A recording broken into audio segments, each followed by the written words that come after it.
like living here now, you mean? Like in New York? Yeah. So what's going to be the living situation? Are you going to live in New York full time? Oh, I live here. Oh, okay. Yeah, my kids go to school. Like we're here. Kelly Clarkson is opening up about her recent move to New York City.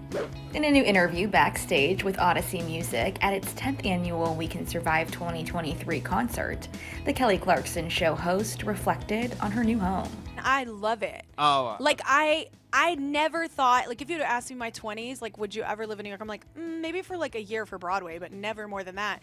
And I love it. It's very, and we live in Montana as well. So we get it's a nice juxtaposition of like no one being around and then like the world being around. Because New York is huge. During the candid conversation, she revealed how her daughter, 9-year-old River Rose, and son, 7-year-old Remington Alexander, whom she shares with her ex-husband Brandon Blackstock, are adjusting to the change. They love it. So my son like walked out of his school and was like, this is the right school for me. He was like, the other one didn't fit like this one. And I like cried. That makes you, exactly. Oh, yeah. As a parent, that's it. And they kind of struggled a little in the last school. So like they both are loving it. So that's cool. So cute. And we walk everywhere.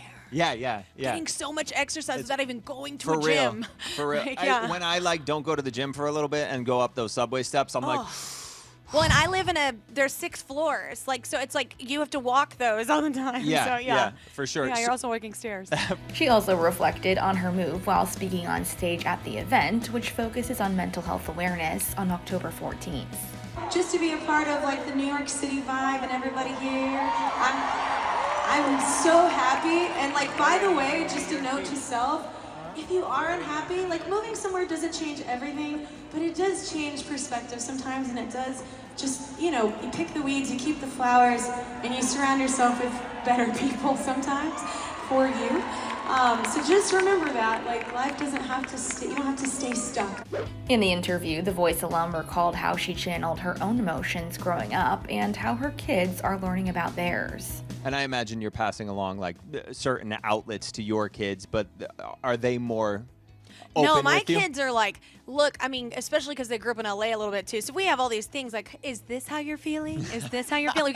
It's like way those are therapy big based. Emotions. Those are, I understand yes. those big emotions. Like we go through the whole thing. Like my kids are both very good. It's awesome. It's funny because for me growing up, it was so different. But like for them, they're very good at expressing themselves. Like even if you say something like, well, that kind of hurt my feelings, and it's like I'm like, well, okay. I'm like, they're very good at like saying what they feel, and they know that it's a comfortable environment. Yeah, so. My son's only 3.5, and he'll be like, "You raised your voice, and that hurt my feelings. And do you want to hurt my feelings?" And I'm then like, just sometimes you want to go like, "I did not raise my voice. You have not seen me it could raise get my much voice." worse. Yeah, seriously. I just was talking sternly. That's very different. Kelly, whose show moved from LA to New York for its 5th season, which premiered on October 16th, got honest with USA Today about needing a fresh start after, quote, struggling a lot in her personal life too, saying, I feel like a weight has lifted. That move was very needed. I think the thing I'm most excited about with season 5 on a selfish level is just showing up to work smiling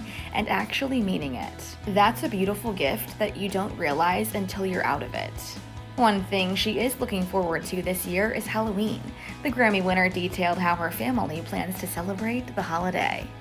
Halloween costumes all ready to go? You know what? Not for her. And everyone keeps reminding me this, and I keep forgetting to ask her. She's not as into Halloween as my son. Okay. It's his favorite holiday. Okay. So he is going to be the Hatbox Ghost from Haunted Mansion. Oh, okay. He's obsessed. And before Jared Leto played it. Like, he has been obsessed since he went to Disneyland as a child. That's his favorite ghost. So do you, like, piggyback onto it? Are you going to be something too, I don't know. I usually dress up with them, but they usually pick, like, my daughter picked Snow White one year for me because she was being a princess. They usually kind of are involved a bit, so. Okay. Yeah.